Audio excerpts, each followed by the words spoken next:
address and that came to the Eastern Washington University faculty address for me, both were mailed from Oakland, California.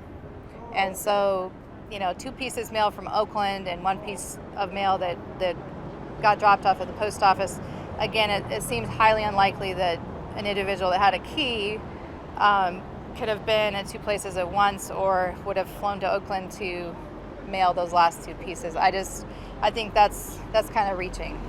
So, were any of those other letters from Oakland, did any of those end up in the P.O. box, your P.O. box up there? No.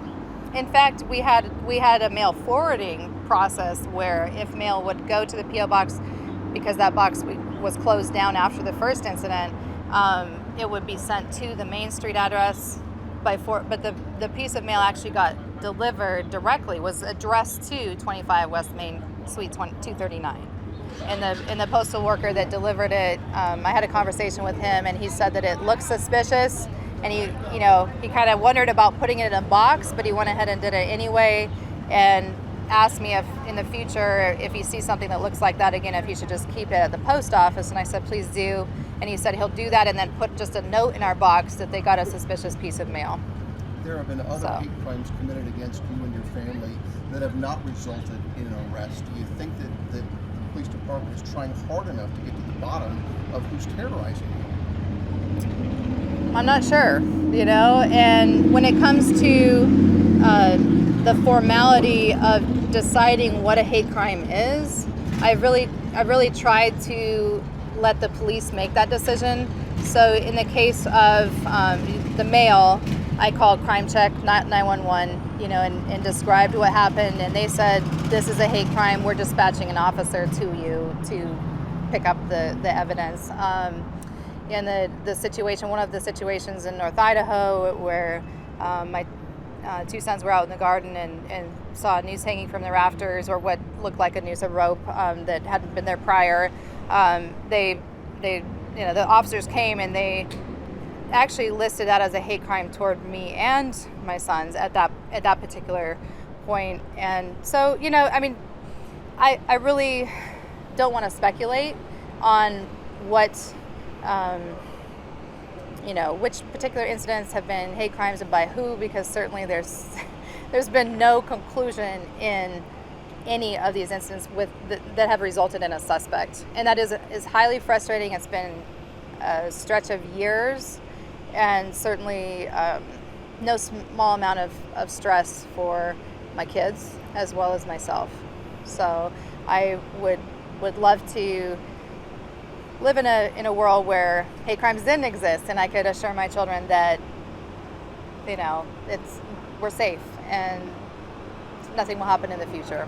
I guess with regard to the noose on the rafters, that turned out not to be a noose later on. I don't know that that's been concluded.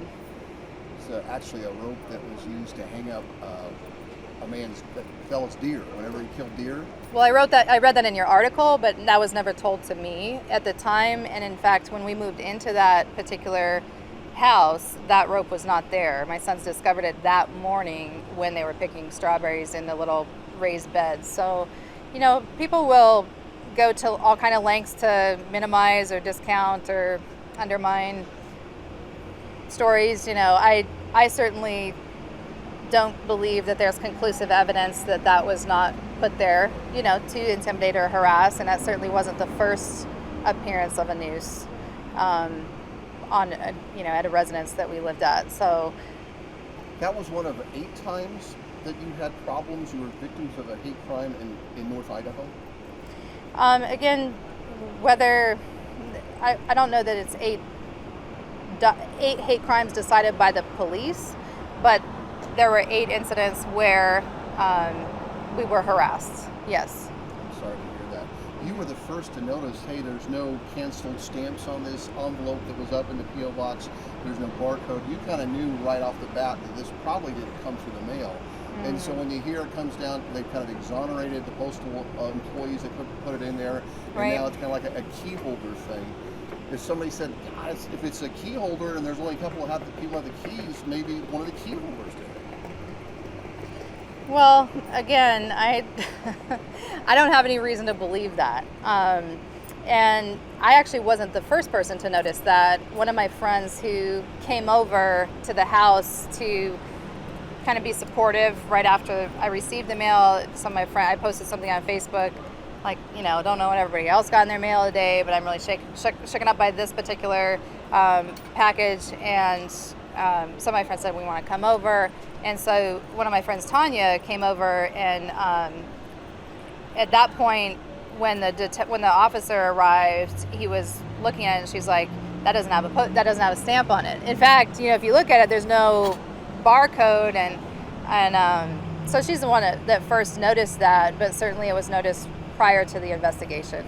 If people hear that you have a key and they know that you've been victimized before, what would you say to the folks that say maybe you put that letter in there because you were one of the people that have the keys to do so?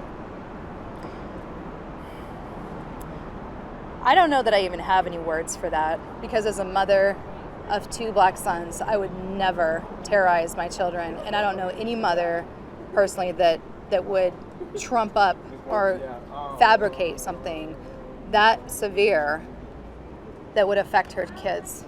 My son had slept for 2 weeks in my bed after we received that particular package, and he's 13 years old. That's the kind of terror that I, as a mother, and my son, as a black male, 13-year-old in Spokane, never needs to experience.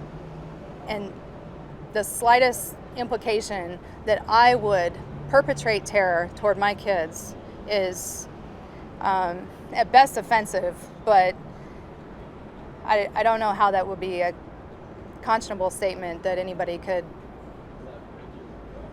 live with or believe. And Rachel, despite these threats that started many years ago, you continue to go out and fight for equality and civil rights, and you're not going to be scared off from doing this. No, I'm not. This is something that I've actually cared about since I was a young child, and I've been involved with social justice work since middle school, high school, college. It's part of my life work. So, some people might think that it actually, I've heard people say something about, oh, well, you get publicity from these hate crimes, and I think that's very sick as well, because that's not the kind of publicity anybody wants, is publicity of a negative and terrorizing scenario, especially death threats and photos of lynchings. And as a Black Studies professor, I know what these images mean and take them very seriously, given the history of racism in the United States. Speaking of that, did your dad ever make it to Spokane in January for the ribbon cutting? No, actually, he has unfortunately has bone cancer and was not able to get cleared for surgery, and so. God, that sounds like a terrible break for you. I'm sure that he would have been very proud of you. Is that your dad? Yeah, that's my dad. This man right here is your father?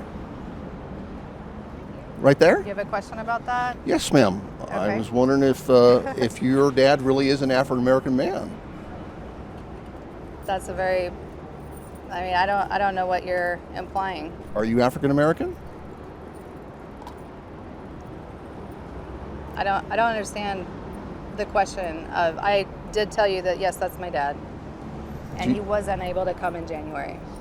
Are your parents? Are they white? I